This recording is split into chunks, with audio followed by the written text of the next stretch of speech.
وصحبه ومن والاه.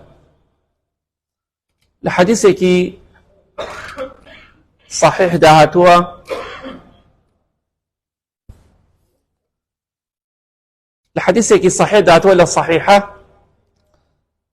رافع كآفرتك الصحابي رضاي خوالي بدا فرمي أي پیغمبر إخوة صلى الله عليه وسلم كردويكم بي نشان بدا كردويكم بي بلي خواهي قورة پاداشتم بداتوا لسر أو كردوية پیغمبر إخوة صلى الله عليه وسلم فرمي أي دايك رافع كاتك هل صايبو نيوش دجار بلي سبحان الله دجار بلي لا إله إلا الله دجار بلي الحمد لله دجار الله أكبر كا ودجارش بلي أستغفر الله واتا كاتك هل دسيبو نيوش دجار بلي سبحان الله والحمد لله ولا إله إلا الله والله أكبر أستغفر الله بوشي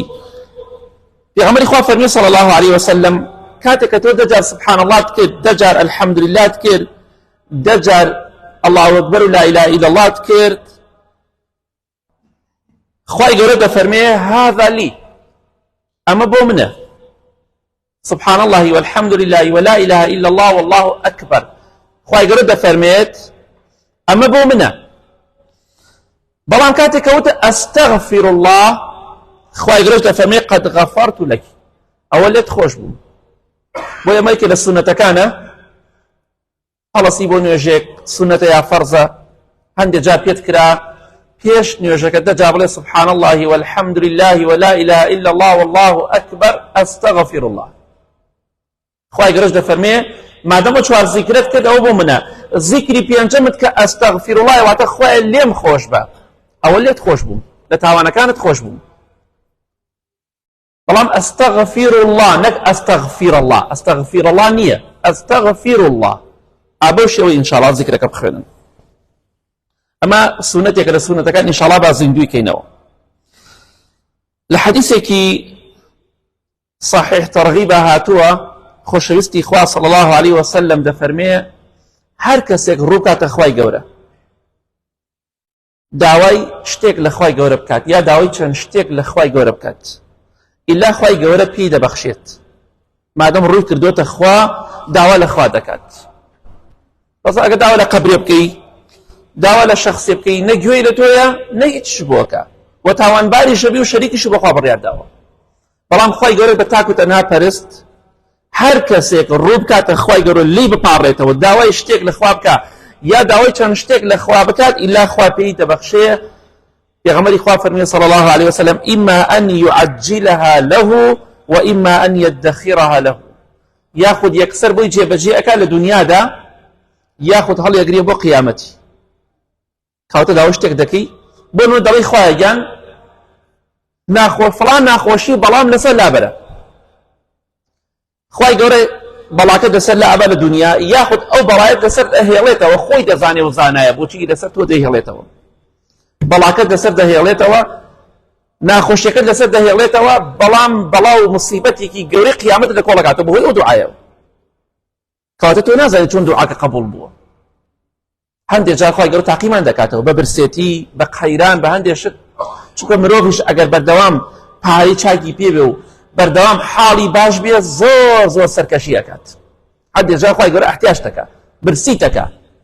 بۆی کە تۆزێک بگەڕێتەوە بە لای خوا دو خەڵکەی هەرێکی 5-6 ملیۆن 10 ملیۆن پارەی بێمانگانە سوێن بەخوازە بێ ڕوو لە مزگەوت ناکات هەندێک جار فەقیری وا لە ئینسانەکە خۆی بیرکەوێتەوە ڕێگای خوا بگرێت بۆی دەبینی ئەوانەی کە حاڵیان زۆر باشە دەوڵەمەندەکان نە ئاگایان لە جومعەیە نە ئاگایان لە جەماعەتە نە ئاگایان لە هیچ شتێکە تا ئەو ڕۆژەی دەڵێن پەروەردگارت کێ ئەڵێ وەڵا نازانم هیچ چونکە هەر خەریکی پارە و پوڵ بووە بۆیە تۆ دوعا بکە لخوا بپارڕێرەوە یا لە دنیا خوا بۆت قبوڵەکە هەر کاتێ خوای گەورە زانای ویستی یا بۆت هەڵەگری بۆ قیامەتت شتێکت پێبەخشێ زۆر لەوە گەورەترە کە تۆ داوات کردووە بێ ئەو هیوامە بە بێ ئومێد مەبە ئینشاءڵڵا لە حەدیثێکی صحیح تەرغیب هاتووە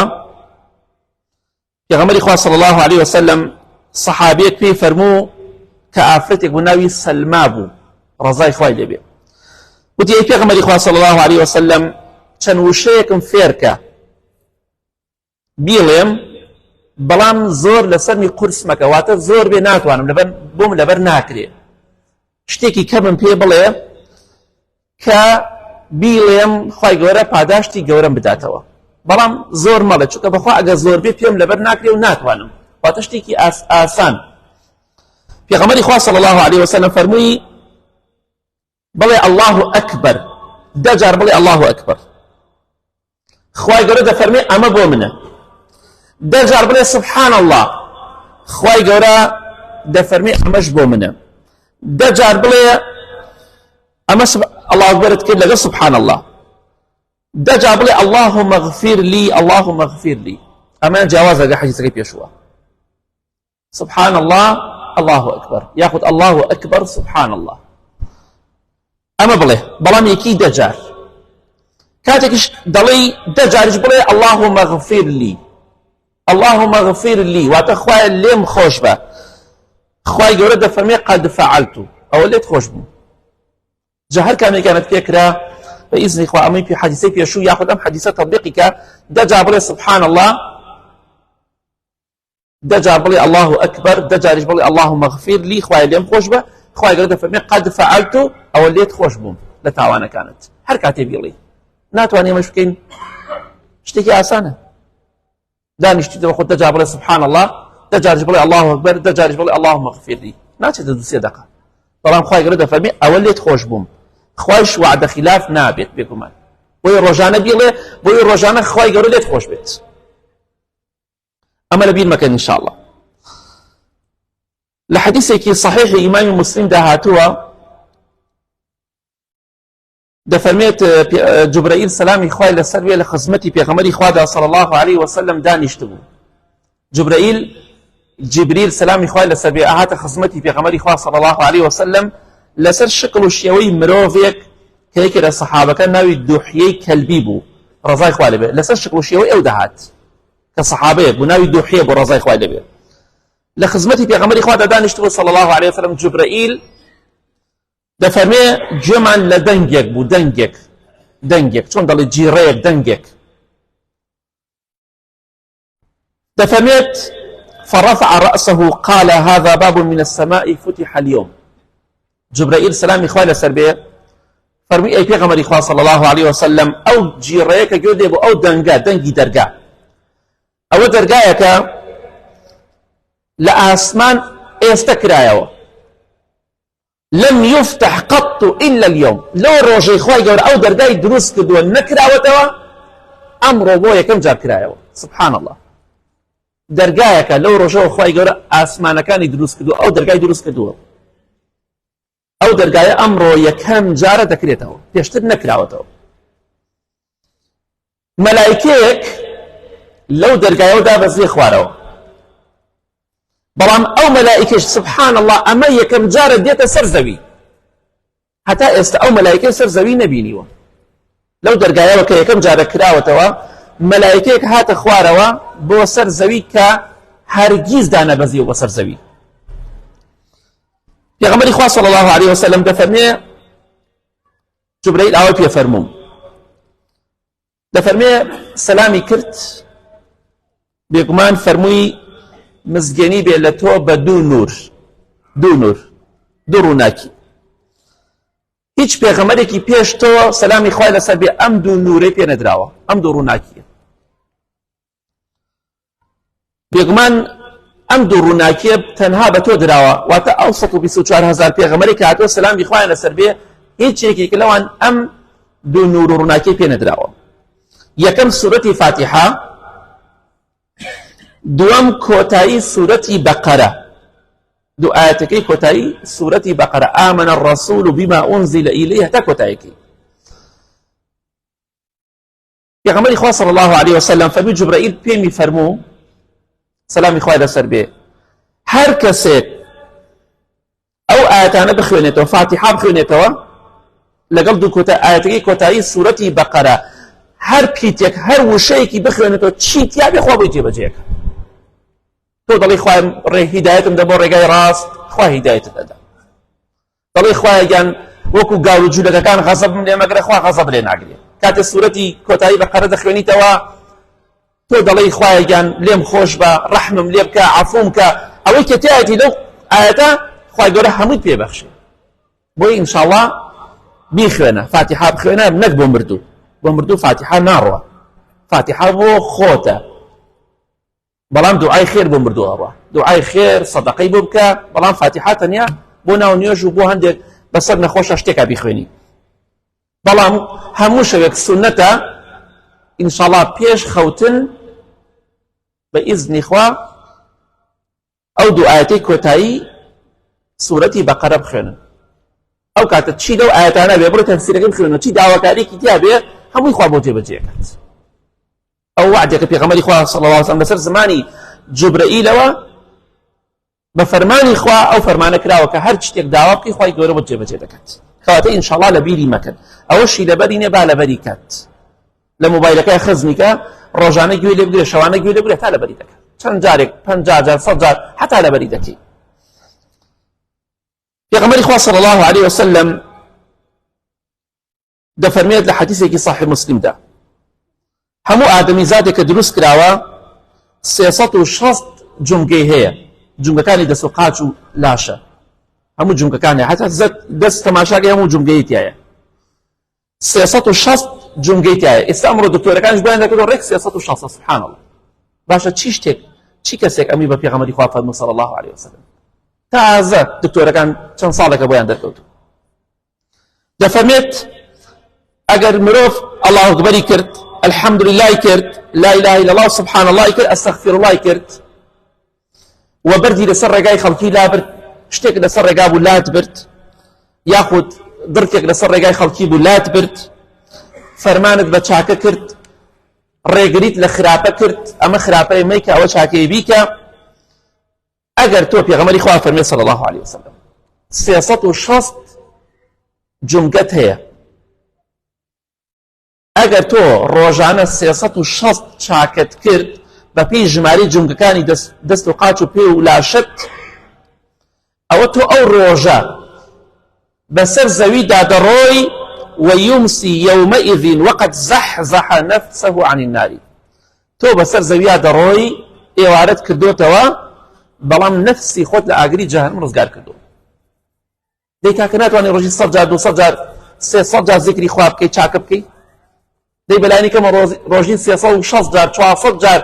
ذکر بکە، هەر ذکرێک ذکرەکان بێ، فەرمان بە چاکە بکە، شتێکت بین لە ڕێگای خەڵکیان لای بەرە، بە ئیزنی خوا و کاتە تۆ ئێوارەت دەکەیتەوە خوای گەورە تۆی لە ئاگری جەهەنەم ڕزگار کردو. پێت خۆش ڕزگارت بێ بڕیار بدرێ لە لایەنی خوای گەورەوە فەڵان کەس ئەمڕۆ 360 چاکەی کرد، ئەگە زیاتر بێ نیعمەت بۆ خۆت لە ئاگری جەهەنەم ڕزگار کردو. بۆیە 100 جار ئەو ذیکرە بخوێنە، 100 ئەوەکەی تر بخوێنە، بەڵام 100ەکە سونەتە نەک 101 101 نییە 100 بکە. ئەو کەسانی کە بەتایبەتی بە تەسبیح ذیکرەکەن یاخود خوێنەواریان نییە بۆ خۆیان ڕۆژانە 300 400 جار 500 جار ذیکری خوا بکە، بەڵکو ڕۆژانە خۆت لە ئاگری جەهەنەم ڕزگارکەی ئینشاءالله. ئەم شتانە بەکەم مەزانە. لە حەدیثێکی صحیح تەرغیب هاتووە پێغەمبەری خوا صلی الله عليه وسلم دەفەرمێ من قال سبحان الله 100 مرة قبل طلوع الشمس وقبل غروبها. هەر کەسێک بەیانیان پێش خۆر هەڵاتن، واتە دوای نوێژی بەیانی، دوای ذیکرەکانی بەیانی، ئەمانە لەبەرکەن. هەر کەسێک پێش خۆر کەوتن و دوای ئەمە ذیکری دۆم کەیە پێش خۆر ئاوابوون، واتە دوای نوێژی عەسر هەتاکو پێش مەغریب، هەر کەسێک 100 جار بڵێ سبحان الله دوای نوێژ بەیانی ذیکرەکان کە ئەمجا ئەمە بڵێ ئەفەرمێ كان أفضل من 100 بدنة. هەر کەسێک پێش خۆرکەوتن و پێش خۆر ئاوابوون 100 جار بڵێ سبحان الله، واتە خوایەگیان پاکی و بێگەردی دوور لە شەریک و هەموو کەم و کوڕیەک بۆ تۆ. ئەفەرمێ كان أفضل من 100 بدنة. ئەوە خێری زیاترە لەوەی کە 100 حشتری قەڵەوی ئاوسی گەورە سەر بڕیت. ئەگە 100 حشتر سەر بڕی گۆشتەکەی بکەی بە خێر یەشتا ئەمە کانە ئەفضل ئەمە خێرترە ناتوانی چیەکی دانیشتی خەریکێکی دەست بەتاڵی وازە فەیسبوک بێنە وازە موبایل بێنە 100 جار بڵێ سبحان الله خێری لەوە زیاترە 100 حشتر سەر بڕی گۆشتەکەی بدەی بە فەقیر و بە هەژار بەسەر خەڵکی تەوزیعیکەی کێ توانێت حشترێ سەر بڕێ نەک 100 حشتر بەداخەوە خەڵکە کە قوربان دێ پارێ زۆری هەیە خەمی داتوە چۆن حیوانێ بکە پارێ خەمی لێ هاتووە وەڵای خەڵکە زانم خوا شایدە بە قسەی خۆی ئەوە هەموو ڕۆژێ 25 وەرەقەم دێ سفێن بەخوا پێم وتی بەخوا ناتوانم جوانەکە سەر بڕم ئیلا مەڕێکی سەر بڕی ئێمە خەسارەت من پارەت بۆ چییە ئیدە ئەو پارێکە بە ڕوبعێکی پارەی ڕۆژانە ڕوبعێکی بداتە جوانەگایە ناتوانم بەخواست ناتوانێت سەری بڕی دەیکوتۆ ئەمە لە دەسەڵاتانەی دێ ذیکری خوا بکە ڕۆژی قیامەتی خوای گەورە محاسبە دەکات لەسەر دینار بە دینار کە بۆ بکو زاواجێ تێڵاوە جا بۆیە ئینشاءڵڵا وتنی سبحان الله 100 جار پێش خۆر هەڵاتن پێش خۆر ئاوا بوون خێرتر لەوەی کە 100 حشتر سەر بڕی گۆشتەکەی بکەی بەخێر وخۆشەویستی خوا صلى الله عليه وسلم لو حديثين صحيح ترغيبا فرمي ومن قال الحمد لله 100 مرة قبل طلوع الشمس وقبل غروبها كان أفضل من 100 فرس يحمل عليها وشويستي خواه فرمي صلى الله عليه وسلم هر كسيك بيش خور كوتن رأي نجيب يعني وبيش خور آوابون صدجر بلي الحمد لله أفرميت أو خيرترا لو كصد أسب بكري صد أسب آخر أسب زورت شتيكي مالكي بنرخو قرانا صد أسب بكري أسب بزين وبلغاو همي آمادبكي بيدي بصد نفر لبيناو خوادا جهادي بيوبكن لبيناو خوادا جهادي بيوبكن دشي كافركان بوستن چنه خيره وكوايا صد حشتر أو باس ما صد حشتر صد أسب كريبه هر همي بزين وبلغاو لبيناو خوادا جهادي بيوبكري كز لحديث هاتو زور پاداشتكي گوري كواتب كمي مزانا پیش خور كوتن وپیش خور آوابون 100 جار بڵێ الحمد لله وخۆشەویستی خوا صلى الله عليه وسلم لحديث صحيح ترغيبك فرمي ومن قال الله أكبر 100 مرة قبل طلوع الشمس وقبل غروبها كان أفضل من عتق 100 رقبة هر کەسێک پێش خۆر کەوتن و پێش خۆر ئاوابوون 100 جار بڵێ الله أكبر خوا گەورەیە دەسەڵات هەر لای خوای گەورەیە پێغەمبەری خوا فەرمی صلى الله عليه وسلم كان أفضل خێرترە چاکترە لەوەی کە 100 کۆیلە بکڕی 100 عەبد بکڕی هەمووی ئازاد کەی لە پێناو خوادا کە پێغەمبەری خوایش فەرمی صلى الله عليه وسلم هەر کەسێک کۆیلەیەک ڕزگار بکە خوا لە جەهەنەم ڕزگارێکە ئەگە تۆ 100 کۆیلەت ڕزگار بکەی بێگومان پاداشتەکەت هەر زۆر گەورەیە بۆیە 100 جار بڵێ الحمد لله خێرترە لەوەی کە 100 عەبد بکڕی لە پێناو خوادا ئازادیان بکەی وخۆشەویستی خوا صلى الله عليه وسلم فرمي ومن قال لا إله إلا الله وحده لا شريك له له الملك وله الحمد وهو على كل شيء قدير 100 مرة 100 جارشتو أما بهمان شو بخويني أو خيرترا بلان بيش خور كوتن وبيش خور آوابون دفرمي أوا هيج كسيك لروجي قيامتها نايا شاكي بقتو بيبت